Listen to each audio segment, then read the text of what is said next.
Hello and welcome to the Warp Shelf. I'm Frank Duran. I'm Deshaun Vasquez. And today we're talking about the Exorcist series. Yes.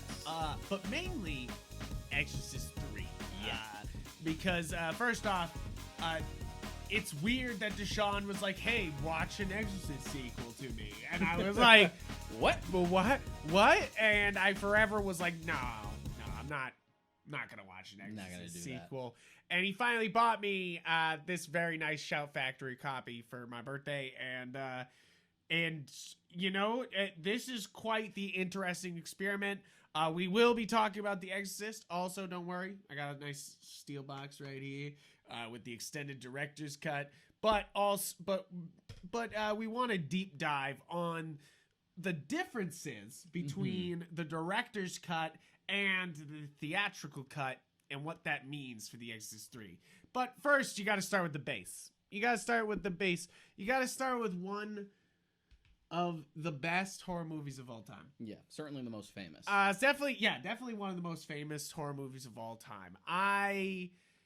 So guys, this is going to be our little deep dive about The Exorcist, but know that we're going to we'll hit Exorcist 2 because you saw it. I've seen Exorcist 2. I have not seen it. I'm not putting myself through that shit. I just don't. I've seen clips. I've watched bits of it because I started it and was like, oh no. Exorcist 2 I started and turned it off. Exorcist 2 is the reason a lot of people haven't seen Exorcist 3. Yes, exactly. And that's kind of our big thing today is that maybe you should see Exorcist 3. You know, like that if you are an Exorcist fan, if you are like, hey, that's one of the best horror movies of all time, Exorcist 3 has a cult following, and there's really a good reason for that. Exactly. And we'll get into that deeply. But first, you got to start with the bad boy here. I remember before seeing this movie, when did you first see The Exorcist? Because I'm sure it was way too young. Pretty young. Yeah. Yeah. Okay. Yeah. I was early elementary school. Really? Yeah. That's of course you did. And if you don't know, if you're a new watcher of the show, Deshaun is messed up and mistreated. No, I'm just kidding. He does, he just watched a lot of horror movies. I was probably a little too young, but that's only like probably my mom's opinion, not really even my opinion. I was raised on horror movies and I watched it with my parents and it made no bearing, which is why I'm like pretty unaffected by most things other people find scary in movies because I'm just so seasoned. Seasoned, he says. Desensitized is the desensitized. word.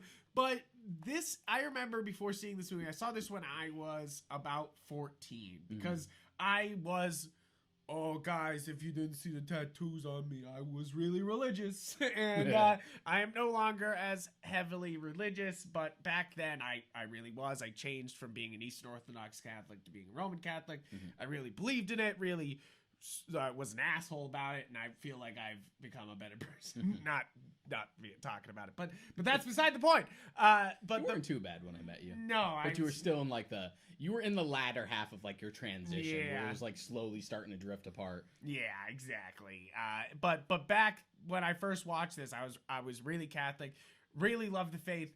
So I loved demon shit. I fucking love it. It's one of those things that like it was always interesting to me because it does have there's always like, oh, they're gonna drop a Bible verse and you're like, oh, I fucking know that one, and you're like, oh, I understood that reference. Oh yeah, you're right. You're like, I understood that reference. Or like there's lots of especially the Roman Catholic faith, there's like really, they do these things, you know, like, so there is doctrine you could find about exorcisms and shit like that. And you're just like, oh shit.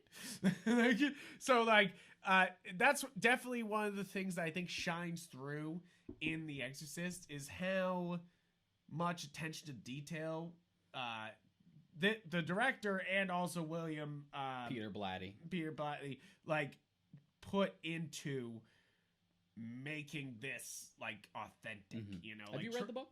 Yes, I've also read the book. Yes, I've also read the book. You really? No. I actually I like The Exorcist. It is a longer one. It is much longer, but it gets more into like what the priests are like and like what's deep down, and also it definitely like he can say more explicitly some of the demon shit and more like what was, you know, like super authentically like stuff in the book. In the movie, I think he had, especially in the theatrical version,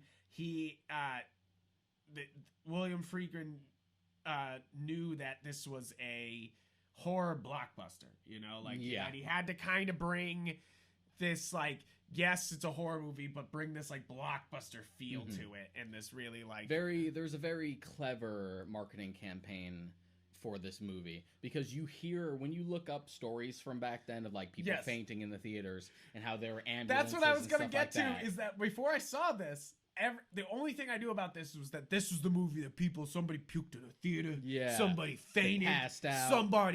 This movie scared the shit out of people. So that's almost the reason why this is such a scary movie, is it's almost like a cultural thing, like so many people like, fuck it. Oh, geez, this is too damn scary. I gotta pass out. Oh, God, goddamn.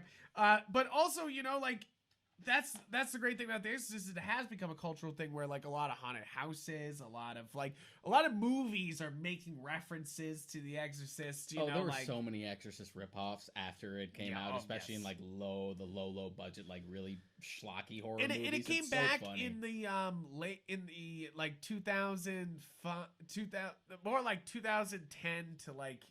More like 2008 to like 2012, where they were like, yeah, we're doing demons again, and they were gonna do, like, and you remember what's the one with Anthony Hopkins, and he's The Ritual. The Ritual, yeah. Yeah, and there was a lot around that time where they were like, we're gonna do The Exorcist again, like, we're gonna it's back. They're like, it's back. But that's what I knew about the film before seeing it, and I remember the first time seeing it and being so, like, thrilled, because not only is this a well-written, thrilling movie, is that it's well-directed. Like, you give it up to Friedkin over here. He's a mad lad for this one. He does these great practical effects here. He does these fantastic shots that just stick with you forever, like, and that's what makes this so iconic, is like some of the shots in this movie just, like, stick in your subconscious for a very long time. He was always sort of like one of those visceral directors. I know you're also a huge fan of The French Connection. Oh yes. Yeah. The French Connection. Oh man, it's my film school love. It's one of those ones that I was shown in film school, and I was like, hot damn, this movie's good. Like, and it's just one of those 70s movies, and Gene Hackman, right? Yeah, Gene Hackman, and I own it on Blu-ray, and oh man, I love that movie because it's such a great chase movie. It's it's totally. I know that you're like, what? How many chase movies are there? You're like, think about it. There's a lot, actually.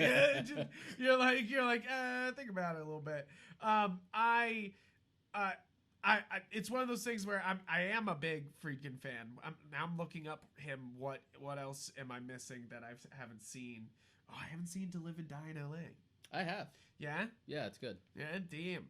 Oh, I mean, he made something in 2017, The Devil and Father Armith. What? Haven't seen that shit. Nope. Killer Joe. Oh, The Hunted. I haven't seen that. Rules of Engagement. Oh, he did the remake of 12 Angry Men in 1997. Oh, the 90s one? That one wasn't bad. No, it's not bad. It doesn't have the same, like, punch that original TV special does, though. Right. You're just like, it's hard. Cruising. Sorcerer. I've never seen Sorcerer. I need to watch Sorcerer. I haven't seen it either. Oh, my goodness. It looks ridiculous. But, like, the man did fucking French Connection and The Exorcist right in a row, and you're just like, you absolute 1-2 punch mad lad. Like, you're like holy shit. But okay, beyond the point is the man's good. But William Peter Blatty, the author of the original novel, which is he writes the screenplay and produces the original movie. So he has a lot of control over this one, but he feels like, of course, obviously he wants all the control, and then that's when he takes the directors. There's a clashing of egos on both Exorcist 1 and 3. Yes, and I think that of course, that can make it it's kind of amazing that they got something good out of all of these, with how much they clashed on set and all that. I absolutely love this movie. It's one of those things that it was like like love at first sight type of movie where I, like, you know, like 20 minutes in I was like, damn, this is they nailed it. They nailed it. This is like it, you know, this is the book. This is so much more, you know, like and like Exorcist 1 has always been a movie I enjoyed, even coming from someone who's like wasn't very religious like growing up. Yeah. My mom has always had like peaks and valleys with her religion. She's way more religious now that she's in her old age, of course. But I was always like never too religious. Now as an adult, I've pretty much been an atheist for like most of my life. So it doesn't affect me on that more like primal level, but I appreciate it for just how well crafted it is. Yes, exactly. I think that's undeniable. Is that I think the script and the directing and the music. I mean the Exorcist theme first off is absolutely. It's interesting how iconic that theme is, and then you watch the movie and see where it's actually placed. Yeah, right. And you're like, really? This was it? Yeah, you're like, what? Oh, okay. And I think the music overall is absolutely incredible, and it's just one of those movies that like I feel like The Shining just creeps in on you. It like you're sitting there watching it and it just like, and it like grabs you by the chest and then fucking holds you for the rest of the movie. It's just like a slow twist. Yeah. Where like you don't feel it at first, but then the longer it goes on, the more it hurts. Yes, and that's kind of a great analogy for the movie because it's one of those like a lot of people are like, oh, The Exorcist is kind of a slow burn, and you're like, did we watch the same movie? But it's really about that beginning where they're like, oh yeah, you know, this is normal life and things are starting to go wrong. And just the idea that like they're trying to figure out like what exactly is wrong with her. Yeah, and I love this kind of descent into hell that this is. And I think that's one of the most effective things about this, and also why the script just moves so well. It's just like it once it starts at the beginning, of course there's the long intro sequence, and you know, like you got to introduce all your characters, and they start to be like, well, where's the demon come from? They're like, the fucking Egyptians. And you're just like, oh okay. Which is covered a lot in the book. They do talk a lot about that. It's a little more explicit in the director's cut of Exorcist 1, like what the actual threat demon is. Yeah. Exorcist's director's cut, which released in 2000, which is how I watched it, was like when they first like advertised the big 2000s director's cut. I had it on VHS. That's how long ago this was. Yes. And that is on here. But which is awesome. That cut has permeated like the subconscious of people who didn't watch it when it first came out, who weren't old enough or weren't even born yet, because so many people assume that the director's cut is the only cut, because people bring up stuff like the crab walk, like the spider walk down the stairs, is not the the theatrical or cut. the fact that the demon is directly named Pazuzu. Yeah, which is which is so wild, because that is such a the crab walk is such a cultural thing. Like, it's such an iconic thing. It's only in the director's cut later, but people like merge the two. It's wild. Yeah. It actually speaks to the strength of I think Friedkin, and also what they were able to accomplish. It actually came up for those of you who are watching the video version of the podcast. I'm wearing a Last Drive-In t-shirt, and one of the episodes that they had done was actually on The Exorcist 3. And when they were discussing the film at the end, he was just like, well, I'm not sure. Is it supposed to be the demon from the first movie? It's just, and his co-host is like, yeah, it's Pazuzu. And he's like, Pazuzu? Yeah, Pazuzu. He's like, who's Pazuzu? I'm like, Pazuzu's the demon from The Exorcist. Just like, how do you know that? It's like, it's in the movie. I'm like, okay, we have a case of someone who's only seen theatrical and someone who assumes that the director's cut is the only version. Yep. That's what it's like. Yes, exactly. And so with this first movie, with the director's cut and the normal cut, the director's cut is fun. It's nice add-ons. It adds those scenes, like you said, those added details. I don't think it takes too much away. I like the director's cut, but of course I'll watch the theatrical cut. I don't really care. It's one of those things that like it's interchangeable. Yeah, you can take either or. It's one of those things that this movie it does so many things great. First off, it preys on your the religious fear. Mhm. That, you know, like, oh, you know, like Legion, demons, you know, like all that, you know, like Satan itself, like all that. It plays on that. It plays on just Linda Blair, like that, you know, yeah, like just the idea. Even as if you Reagan, don't, you even know, if you like- don't have like the primal like religious fear going into it, you have the fear for like this girl's safety. Yeah. And like everything that's it's affecting around her, because whether you're religious or not, a scene where a girl stabs a crucifix between her legs and shouts "Let Jesus fuck you" Yeah. is pretty fucked up, whether you're Yeah, religious it's or like, not. oh, and I'm sure that's definitely why in the 70s it was making people faint, you know, like in the it's- 70s, I could they're only. just I like, wish "Oh, I shit." wish I was a fly on the wall.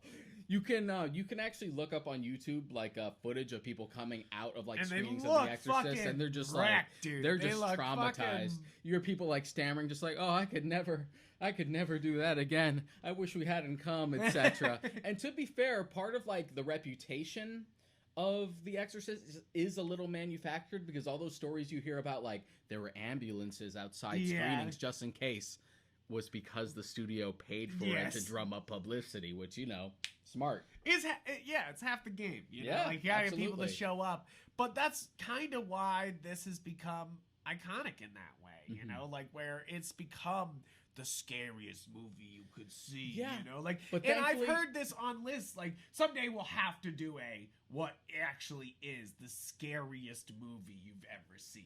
I think that's a tough question, and we'll need a whole nother podcast. We're not doing that today. That one on my side of the pond would get very fucked up. Yes. I've seen a lot of fucked up movies. But this is one of the ones that most people Yeah. will say, And you know, it's not just about like its marketing, it's still just so well made Yeah. and effective despite that, because you can compare it directly to other films that I say lean more on the religious fear but then have not much to offer beyond Yeah. that. Like, I've never been a huge fan of The Omen. no, and I think that's I don't like The Omen either. Yeah, it's I've one of never those been things huge that on like it. I think Damien's creepy, but it's one of those things that I don't think the movie's very good. Yeah, You the know, British like love that movie. yeah, It's such a thing in the UK for some reason. People love The that Omen movie. here, Edgar too. Wright loves The Omen. It's one of those Like- things that like I like the directing. To be fair, the directing in The Omen and is, it has some memorable set pieces. oh yes, I mean of course for you, Damien, and falling out of the window Mhm. is But like okay, the British touches you, love it. It's ah. like a huge influence on like people like Edgar Wright. Good Omens, the book especially, most of its entire joke is that we're kind of making fun of the Omen. yeah. So you're just like, it really has an effect over there. Yeah, it's Yeah. wild. It's kind of, but So it's, you need more than just like it's scary because that religious fear. I'm just no. like, well, this you is need more than visceral. that. No, You that's have- then you have what I something- think. Is this is a very visceral movie, And it taps on more stuff beyond just that. I would say like this does. Same thing with like Rosemary's Baby. Yes, Rosemary's Baby fucks Where it doesn't me up. just yeah, Fucks it me up doesn't just sideways. rest on that. I watched that this year and it fucked me up. Fucked Mary up sideways. It was one of those things that we were just like Jesus Christ afterward, and but it was a good one. I really liked that one. But The Exorcist. Sorry, got me fucking. I gave him flashbacks. Yeah, just right. now. Is PTSD is just rising up.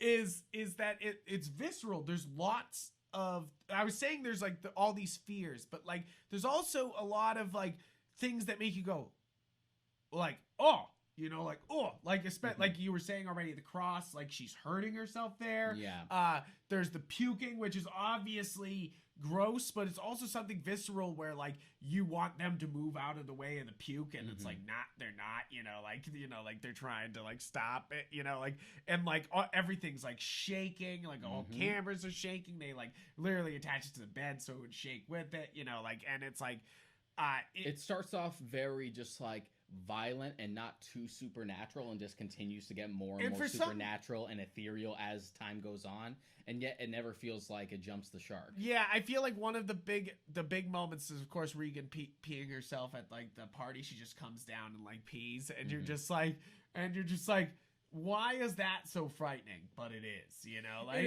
is, it's just that is definitely a horror thing that people overuse. oh, they overuse now. It's so like it means nothing to me. It's just kind of gross. Yeah, because like at the when I first saw it, you know, I of course never seen it happen in any other movie before that. You know, it was just like Yeah, too It many was movies. just like, it was like, wow, that's inhuman, and that's what Yeah, you're too supposed many- to think. But too many movies after that like use it as like a cheap scare. definitely, all the time. And you're just like, I get it, they're inhuman. Yeah, like it's definitely one of those that they're just like Or pulling they're from it. they're terrified.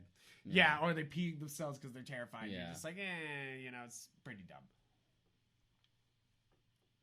But what I'm saying is that they do all these like body horror things, and also they have all the religious horror, and it's also the way all the dialogue and scenes play out. It's intense. It's intense. They're just screaming for 30 fucking minutes. Some of the stuff in the medical examination scenes are like scarier than like the actual like demon stuff. Yeah. Like I always think of just like the syringe through her neck and then they just let it like bleed out. Yeah, like You're like, ugh. You're like, oh, okay, that's fine.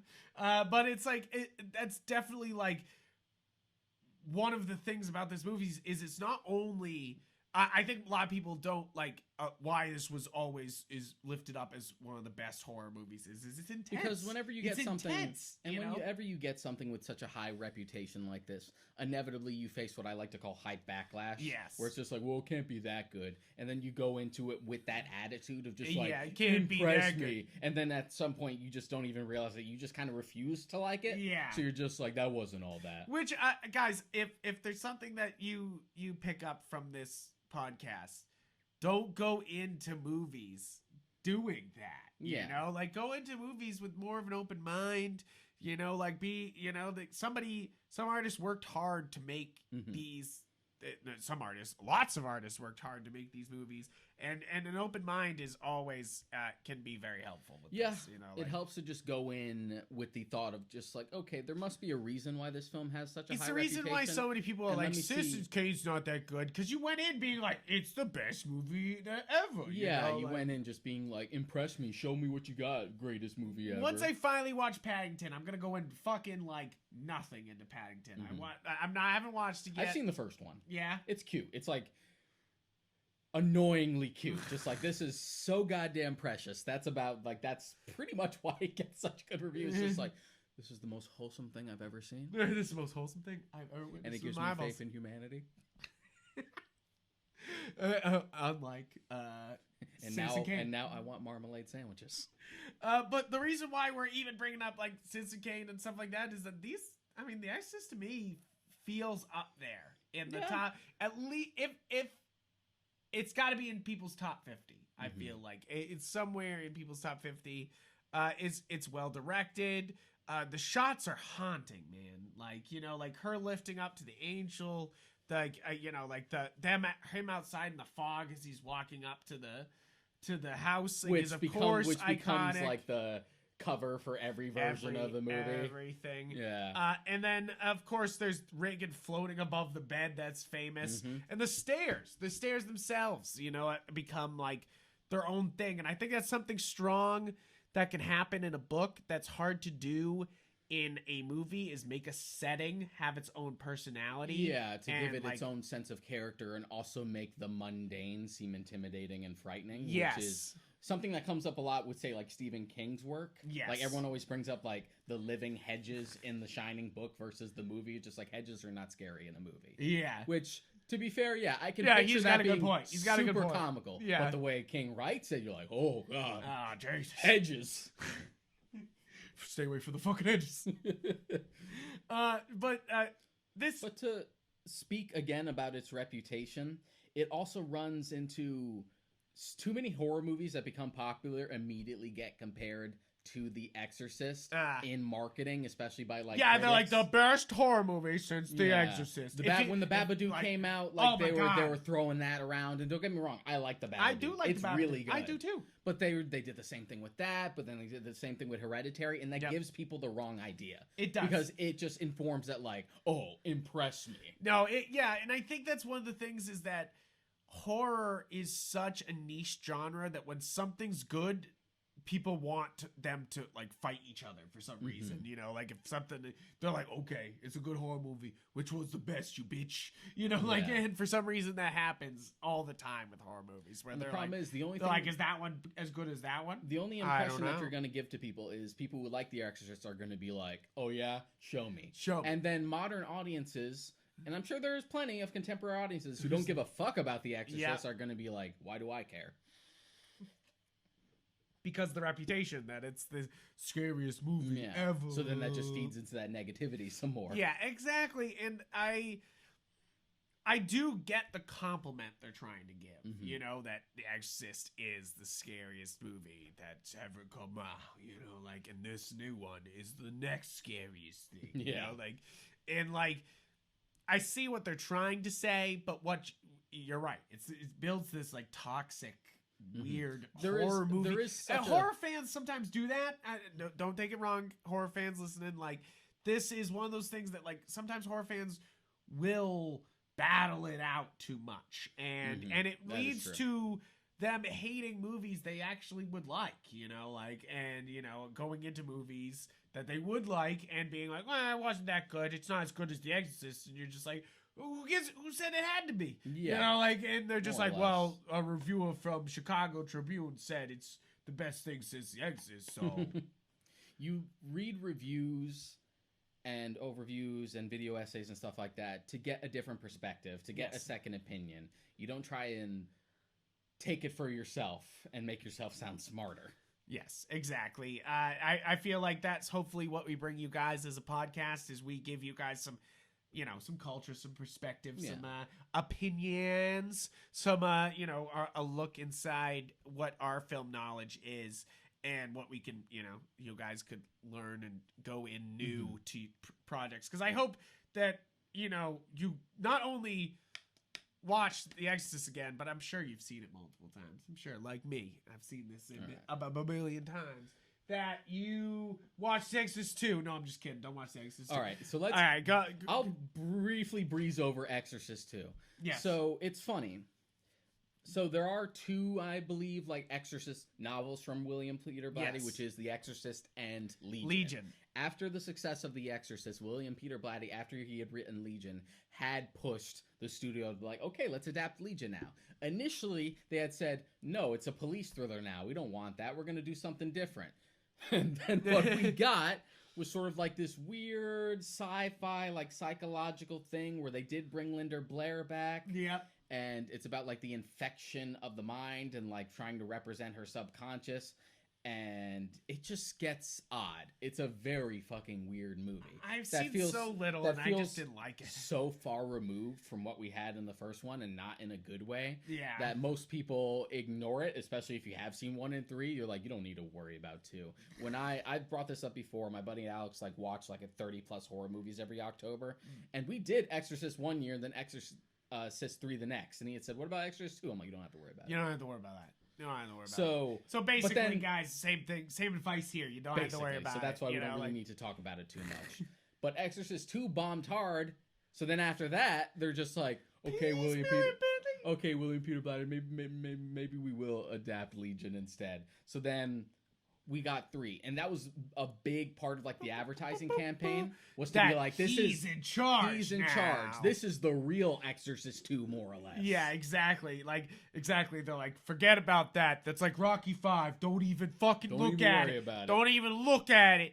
And they just, you know, it even says it on the back of the Blu-ray here. This is the true Exorcist sequel from Arrow in the Head. I don't know what that is, but I know that site. But like, it's one of those things that you're just like, you're like, okay. And so Deshaun's been telling me to watch this forever. And it's not like I haven't put it off. It's just there's been nowhere to watch it. Yeah, you know? it's one of those things where it's really easy to oversell, I think. Yeah. So it's one of those things where I always clarify, just like, no, it is not as good as the first one. But it is better than you think it might be. Yes. And I think that's something, you guys could basically take into this one. I have this unique perspective, though. Deshaun gave me this Blu-ray for my birthday. I was very excited. And we didn't watch it that day, but I was like, okay, I'll watch it with Mary. And I was like, oh, you open up the case, and inside, on the left, you got the theatrical cut, and on the right, well, for you guys, it's the opposite, I'm sure.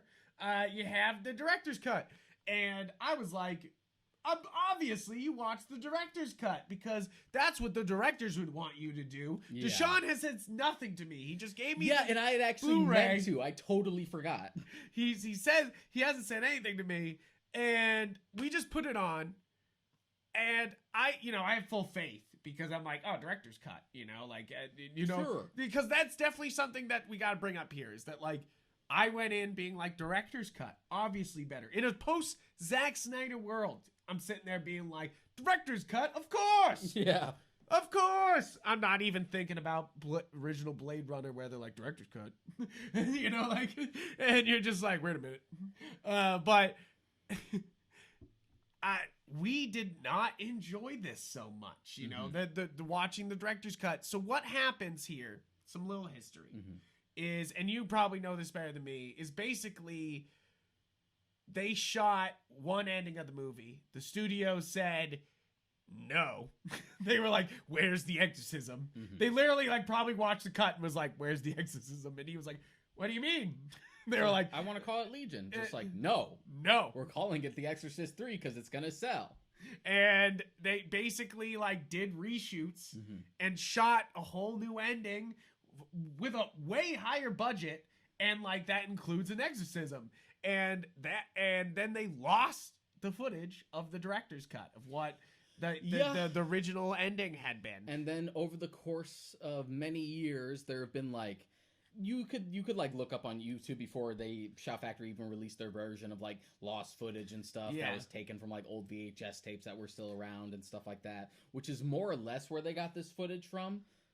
And because that original like negative is gone and you only have that like copy of a copy of a copy at a lower quality, they made the director's cut with that older footage. And they cut between it, and it's very jarring. It's very jarring. It's one of those things that, like, you're widescreen, you're seeing everything, and then all of a sudden it's 4:3 for the director's cut stuff. And so watching it, I understood what he's going for here. I understood you understand what William is up to.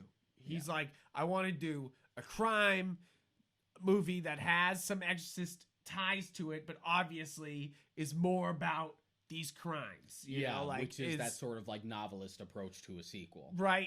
Like it's different, but the same, like The Shining to Dr. Sleep. Yes, exactly, like a very different take. And it's one of those things that the director's cut is very much more reliant on the end on Brad Dourif's performance and like really leans into it, and which is not a bad thing ever. That is the only thing that I like from the director's cut a little bit more than the theatrical.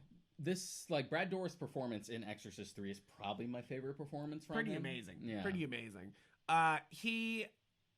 So in the director's cut, they have more like him in the shadow just yelling at the cop, and it's more just like, like it's a little bit about the Exorcist stuff, but it's more about like, crime, Gemini killer, and like it's definitely and the mystery and intrigue of that specifically. And that's one of those things that like it's fine. It's definitely like the director's cut is fine, but in like a way that was kind of boring. In kind of a way that like. This is the first time ever, not first time ever, there's plenty of other ones, but like the first time ever, the director's cut really let me down here, where it just tries to be more of a crime novel and it just feels unexciting. A lot of ties are left just open, I feel like. It just doesn't feel like a complete package, not only because the footage isn't complete, but because of all of it being trying to shoved together, like it just and I'm sure that might have played a part too, like maybe there was even like further footage that they just couldn't get at all, but they still have to use what they had. Exactly.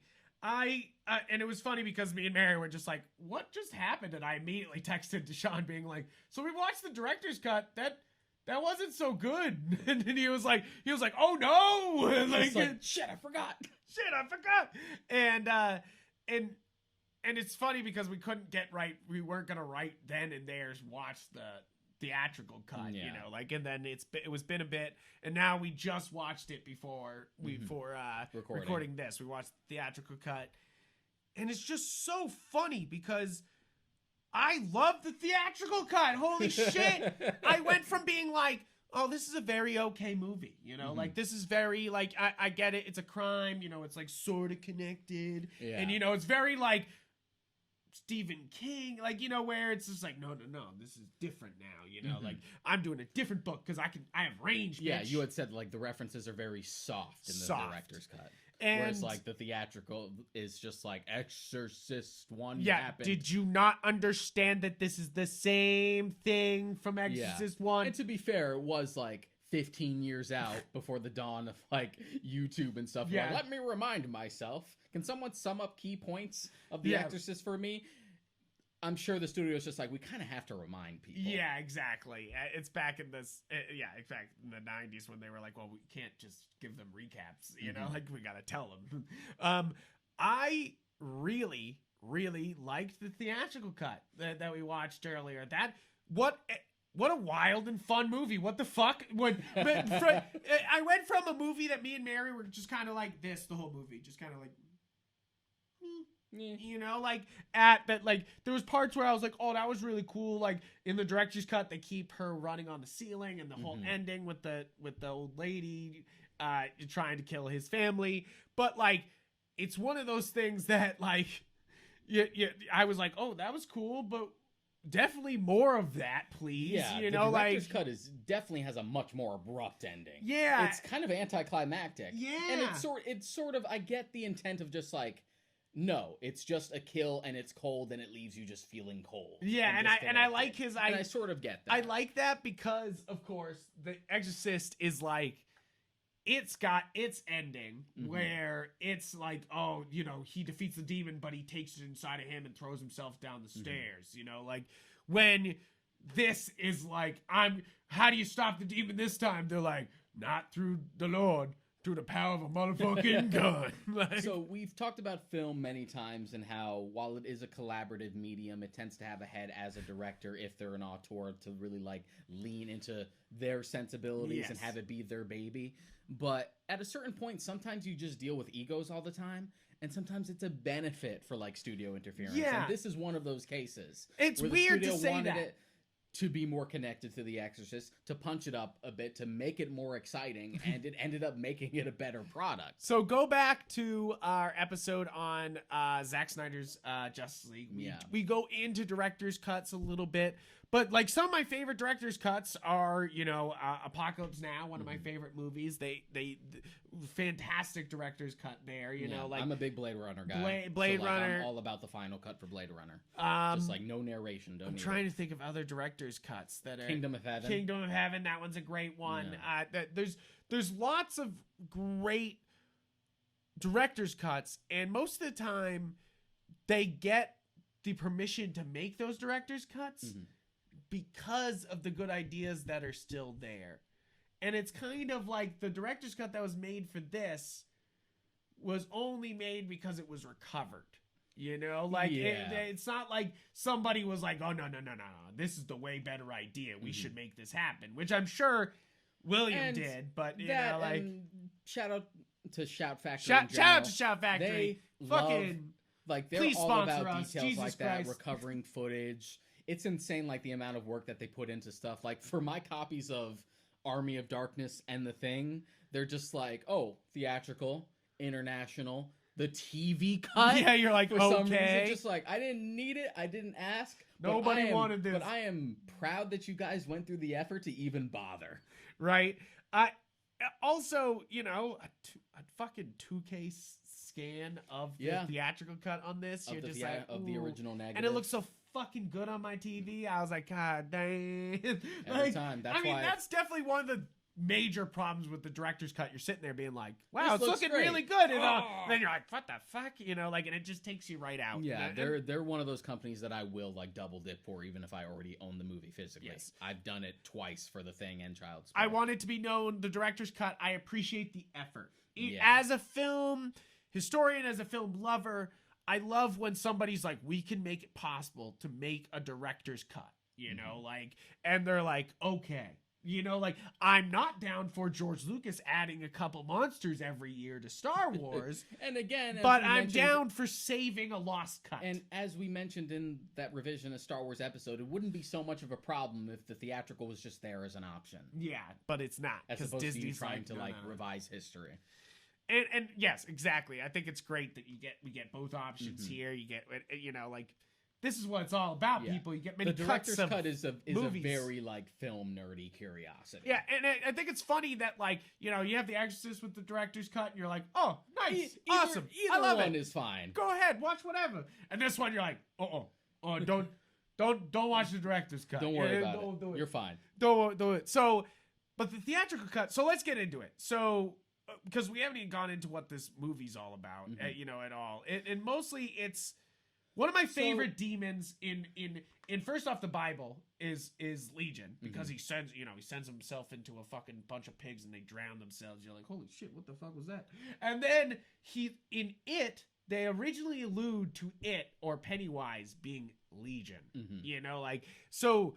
And Legion pops up in a bunch of other horror. There's, of course, the movie Legion. You know, like, there's Legion's, I feel like, a great demon because, of course, it can be anywhere. It's so scary. Yeah. You know, like, oh, shit. And Legion basically has taken over the body of the priest at Father Karras from the first movie. And is now the Gemini killer, basically, inside. Yeah, obviously inspired by the Zodiac.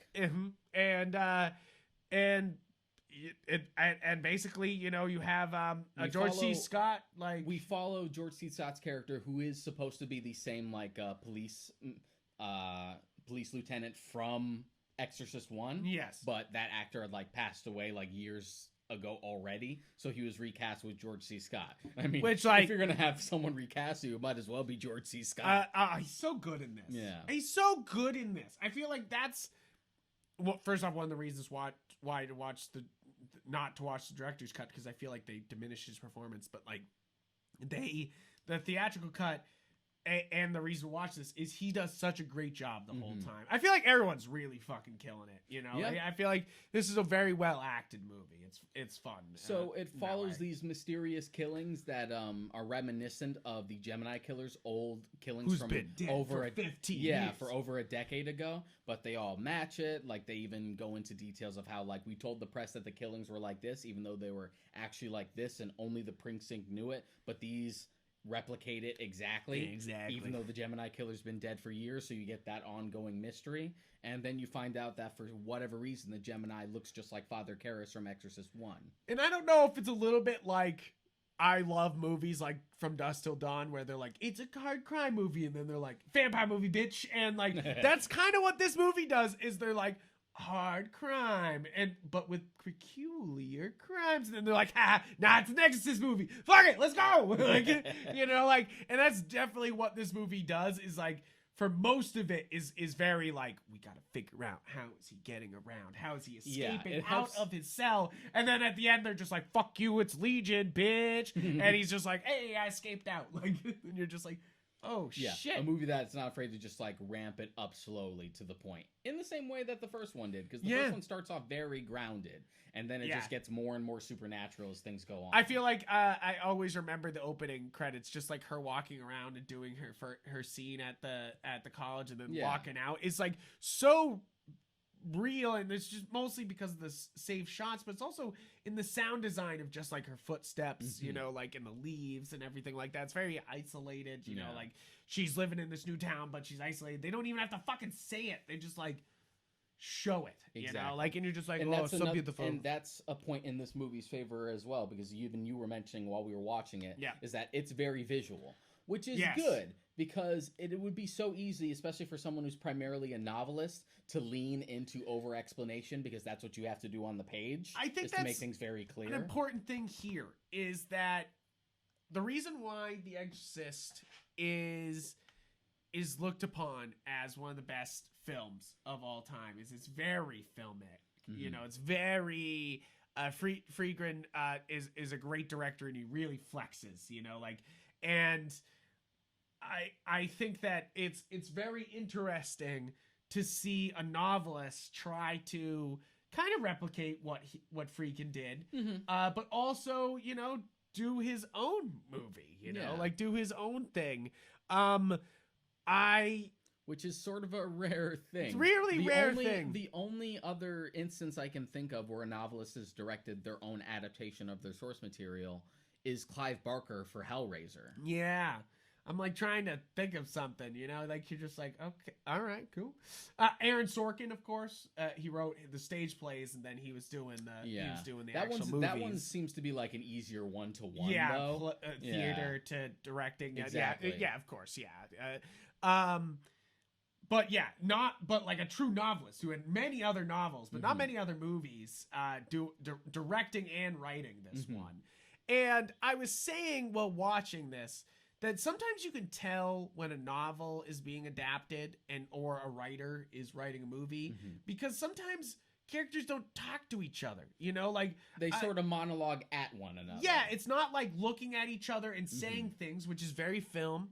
Like when a novel is being adapted and doing a movie, or a novelist is writing a movie, sometimes even very much at the beginning, you know, everyone's just telling you things, you know, like, and they're speaking out loud, even though they're speaking about other things, they're always saying something else, you know, like it's very... Yeah, you get like very textured and details tangents, like the stuff about the carp, which has like no bearing on the rest of the movie, but it's just a nice conversation and a good character piece. Yeah, but there's also like, you know, him talking about the lemon drops, you know, like him, you know, like there's also... It has that very like...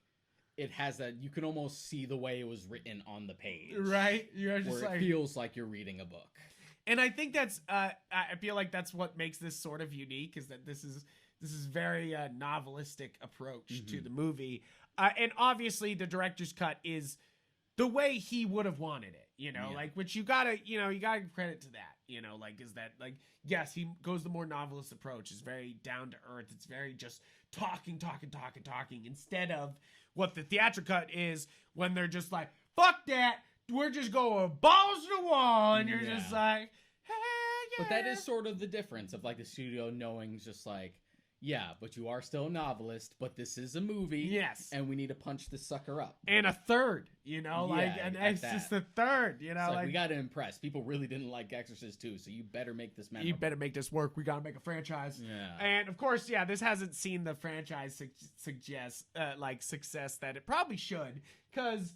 I mean, everyone just remembers the first one. Not many people have seen. There's one, there's three, two, there's three, there's oh god, that's there's a whole other can of worms. Oh god.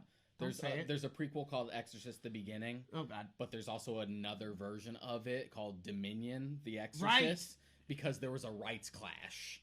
So you have two different versions of the same movie cut different ways. It's so funny. So weird. So many experiments in filmmaking going on in the Exorcist franchise. I feel like people are experimenting with a fucking franchise here, and they do it all the time.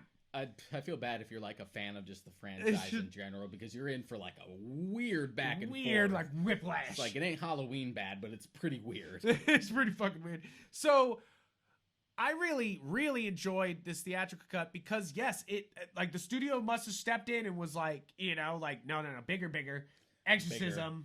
And more action. And that's exactly what it delivers, you know? So I kind of had that, like, fun experience of being like, okay, I've seen this like, toned down Exorcist 3, and now I get to see this fucking amp the fuck up. Like, oh my god. Fucking, go to 11. It really did, though. They, like, fucking really... turn it up, like compared to the director's cut, like, and I was kind of like, because I'm sure a bunch of studio execs like watched what they had, just like you and Mary did, and were just like, Okay. Okay, well, Well, you need to make more connections to The Exorcist, and you need an exorcism at the end. and You could like literally hear their notes, and Exactly. then they're like, and it's kind of funny because I'm sure William, just gonna keep calling him William, must have gone back and just like filmed it directly how they wanted and been like, here you go, motherfuckers, like, and they were like, yay, more connections, trim it down a little bit. It kind of goes on for a bit long. Yeah. Add more excitement. Like you could just see it like right on the board. Mm-hmm. And I get the pushback, especially it's just like, hey, I'm the writer. I created this Yeah. thing.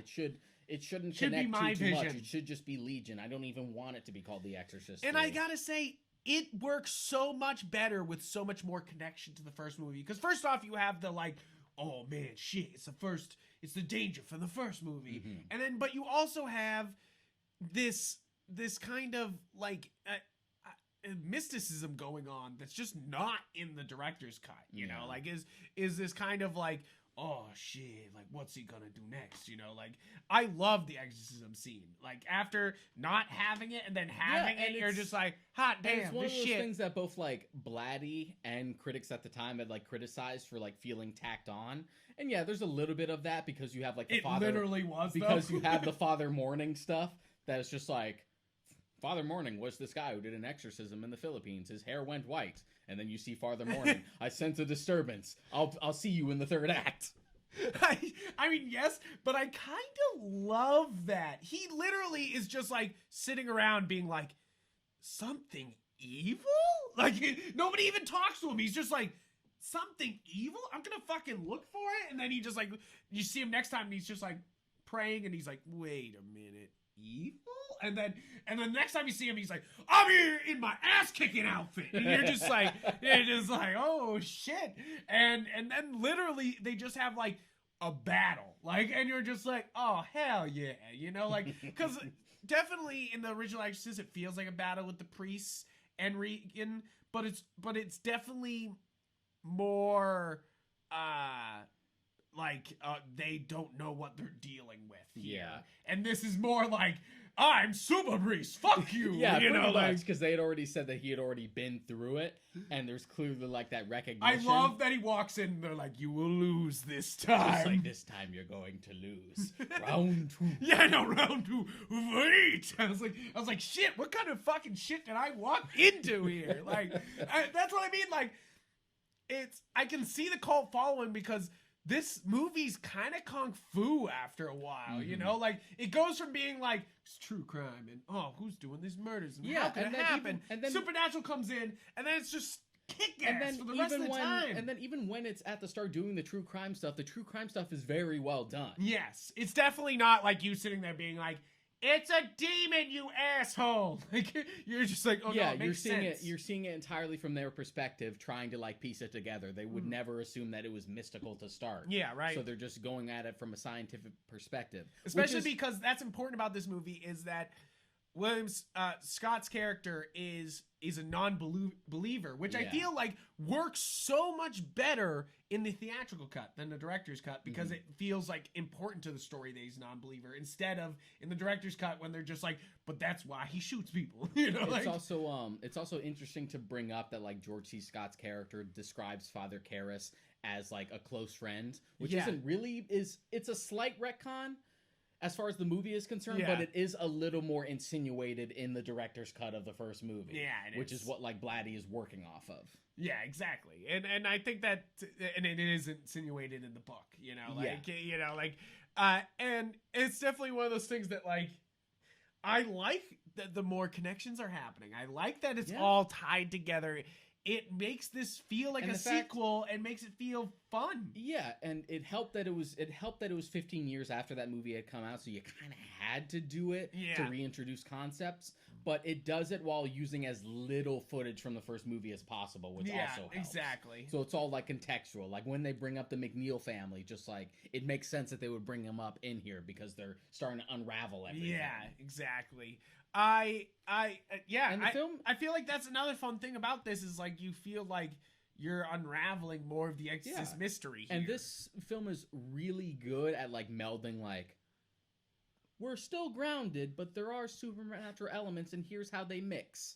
Yeah. Like the Gemini's whole monologue of like how his spirit like transferred into Father Karras, and how like for 15 years he had to like regenerate himself because dead tissue is still dead tissue. So he had to like work to bring his body back to life, and that's why every time he does something, he like becomes tired and has to rest. Yeah, I love that. You know, like it makes this such like a super villain fucking shit, and like I think that's definitely why this achieves a cult status. Is like, you go into The Exorcist, it's a very serious movie, very serious goals and very serious scares, and this one's more just like shit. Like, look at this crazy shit, you know, like, and I feel like, I guess a great way. It's kind of like an Aliens type thing. Yeah, it's definitely not like as kick-ass as Aliens. Yeah, but just the idea that like it's much more broader. Yes. Yeah. But I really do think it's smart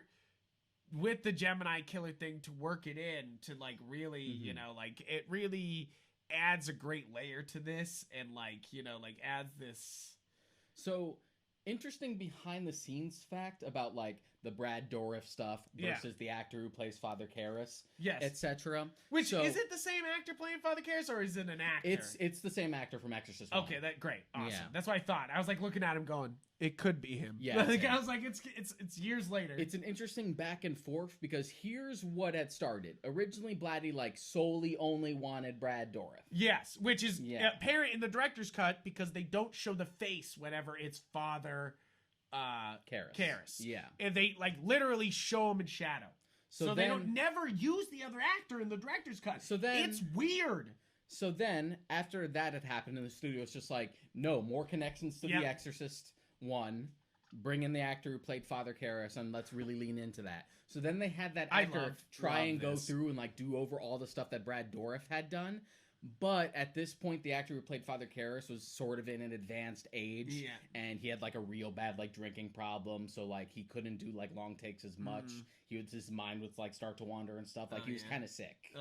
And so they're just like, well, we can't have him like do these long passages. So what we need to do is sort of compromise and bring the two together and mix it in with the Brad Dourif stuff. So even stuff that Dourif had already shot, he had to come in and do again. Really? That's interesting. Because you had mentioned the different shots. You're like, they use this, but it's a different take. Yeah. It's so weird watching the director's cut to this, because you're like, that's in the director's cut. It's in the weird director's cut format, but it's the same scene, and you're like sitting there being like, wait, what? So it was a back and forth of just like, we're going to use this. No, we're going to use this. It's like, okay, we're going to use both, but now we have to reshoot it so they connect, so they gel. Which is so, I think what kind of makes this kind of fun, you know, like the villain is like playing on the heartstrings, like, you know, like Regan did, where you're like, Regan, oh, it's a little girl, you gotta save the little girl. At least here it's like, oh, it's Father Karras, the fucking hero of the first one, you know, like he's already been through hell, and now he's sat there 15 years in a cell just fucking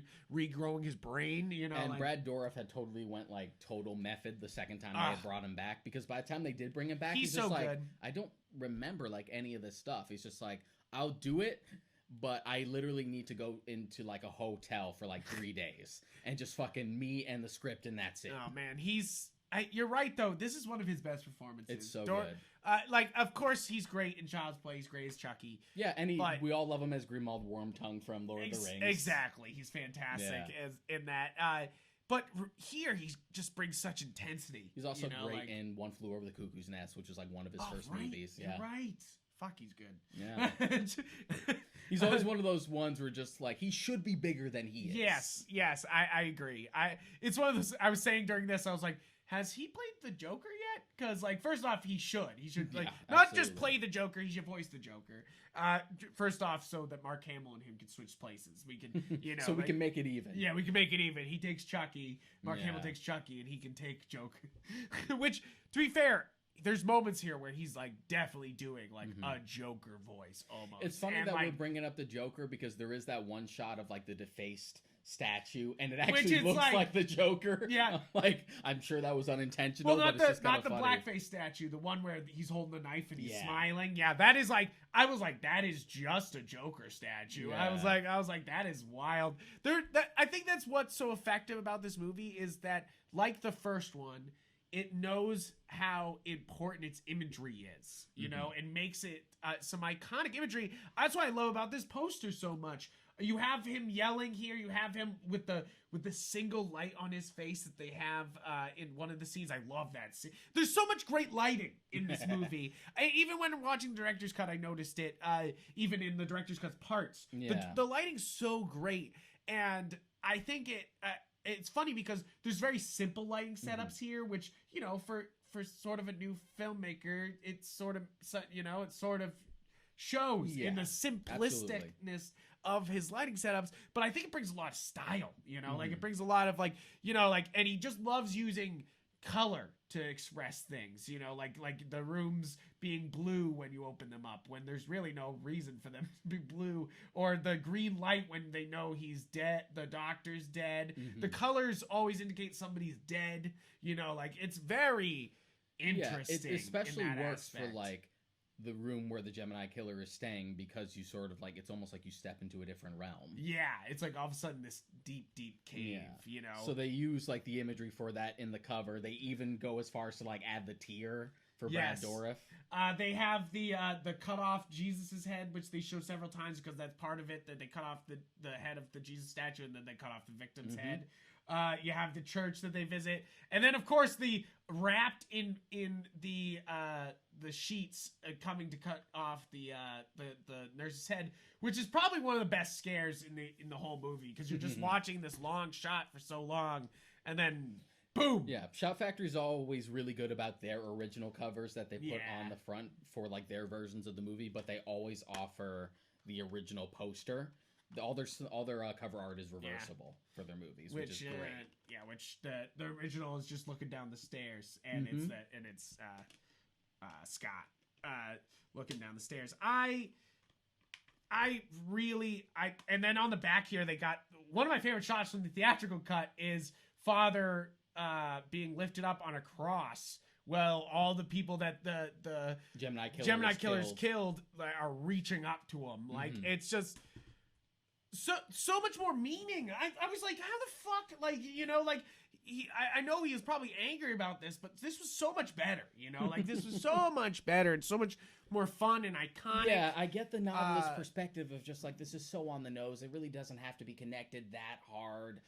Anyone will just get it through the context, but it just makes it as a theatrical experience much more exciting to watch. Yeah, I had so much better of a time, which I know. This is The Exorcist. I'm not supposed to have a good time, but I had a good time, and I really I guess that's kind of why I was like, damn, this is so much better, you're fine, let's do this. Maybe now that you've seen it, I think you'll be able to better convince Mary. Yes, maybe. I wasn't able to get her, but now that I've seen it, I'm gonna be like, Mary, it's much better. We should go back and watch it. So much, a lot. It felt like it moved so much faster. It just felt like the pace moved a lot faster. There was a lot more iconic imagery going on.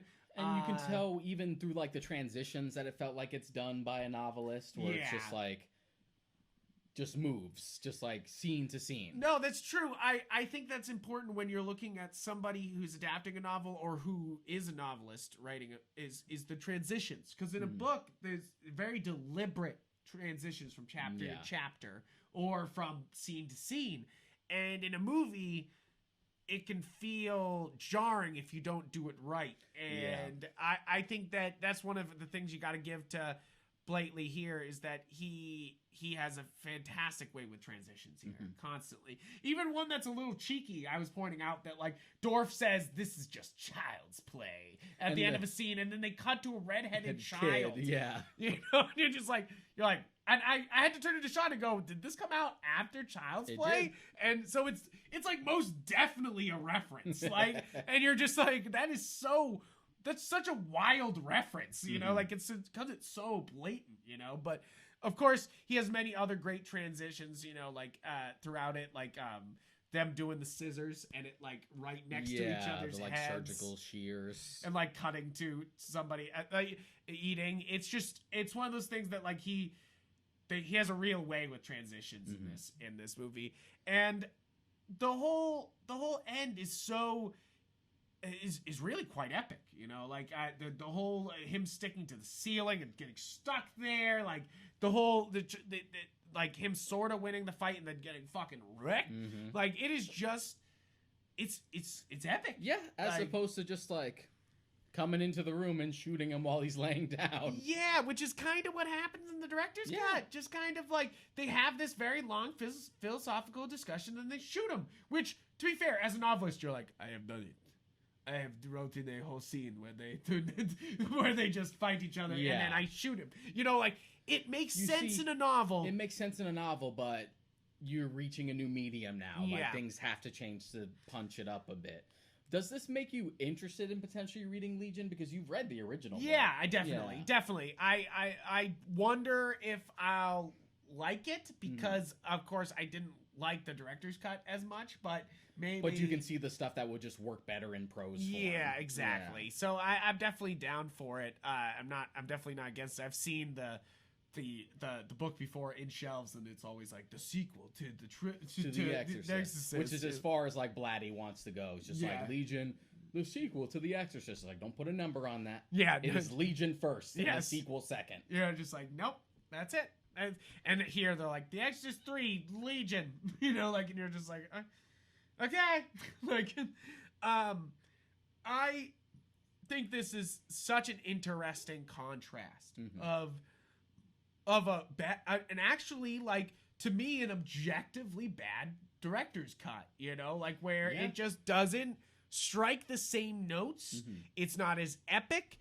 It's not as iconic, so it doesn't like touch you the way like you'd remember the first movie, and really, it's just kind of badass, like at the end, which is again ironic to say because we had the whole thing about the Zack Snyder's Justice League thing, where it's just like, hey, this was an example of studio interference, just like really compromising a passion project, which happens a lot. And this is just one of those things where like, no, it helped that the studio was there because of all these clashing egos. Yeah, exactly. And I mean, there's of course, we talk. I feel like we could do a whole episode on studio interference. We've talked about it, but like, you know, you have moments where like whole movies get ruined, like Iron Man 2, where like studio interference literally ruins the idea that they had him like rush out a sequel, even though he wanted more time to develop it. But they definitely weren't expecting the first Iron Man to do the numbers that it did, so they're just like, get a sequel out as soon as you can,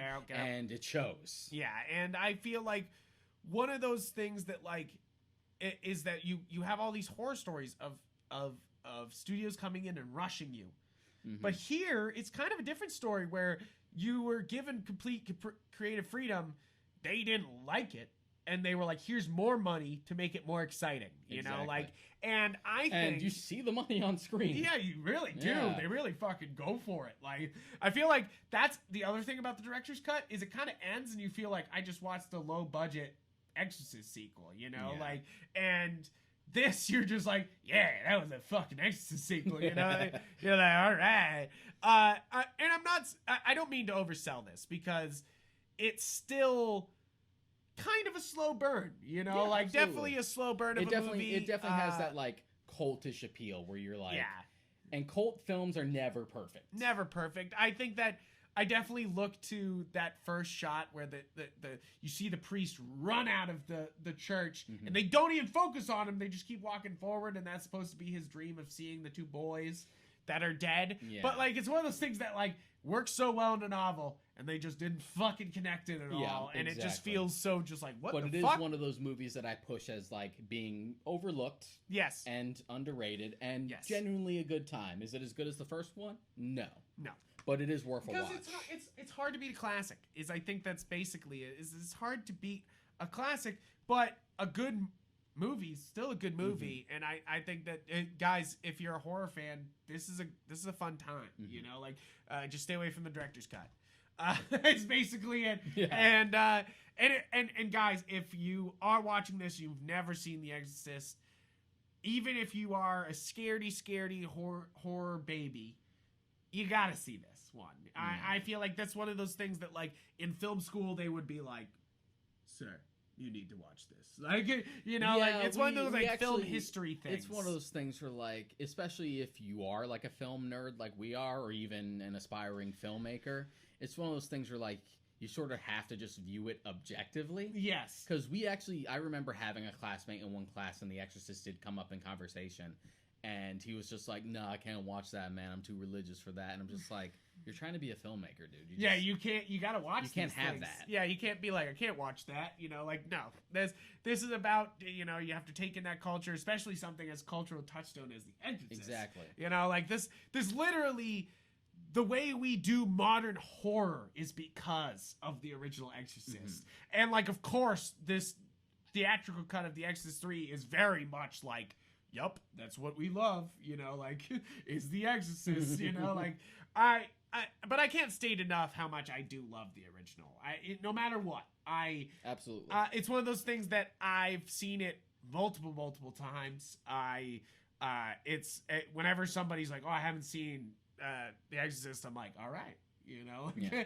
Well, it is one of those things where, especially if you're into more like broader appeal stuff, because I do actually have a friend who prefers 3 to 1. Yeah? And I sort of get it, because I'm like, you like it because it's more fun. Yeah.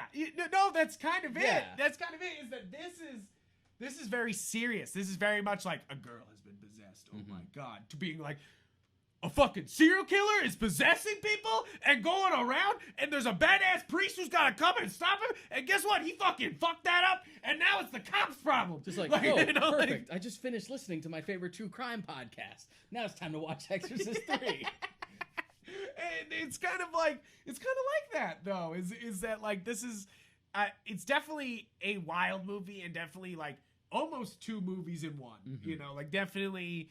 You can see the split in making but there's still that cut. nuance that's like peppered throughout, where it doesn't feel like it's just like a downgrade or leans too much into like B-movie territory. And again, the shots are beautiful. Because the lighting is great. Especially with the soundtrack is almost non-existent. I wanted to bring that up here. Yeah. Is that there's literally no soundtrack except for didgeridoo shit. That's it. Like, that's all there is. In which, yes, The Exorcist used that, but of course they kept the piano in the background. Yeah, like they kept the piano going. But like here, like it feels like Blakely's like, I don't need music for books. What do I need music for movies for?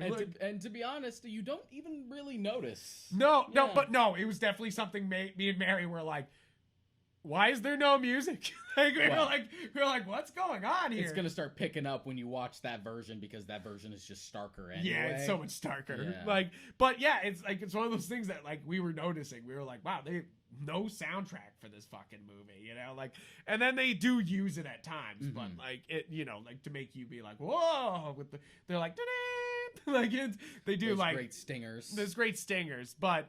Overall, yeah, it's very much because it's so easy for a movie like a sequel to a movie like The Exorcist, which is like so measured and nuanced at times, for a sequel to just sort of completely cheapen it, and that's not the case here. No, and it's fun. It's funny because we say how fun it is, but we're not saying it's cheap fun. Yeah, this is definitely just like fun in the way that like all of a sudden it becomes a badass ending, and it's kind of a crime novel, you know, like the whole time, you know, like, and it's sort of inherent of like the genre that it switches to. Yeah, exactly.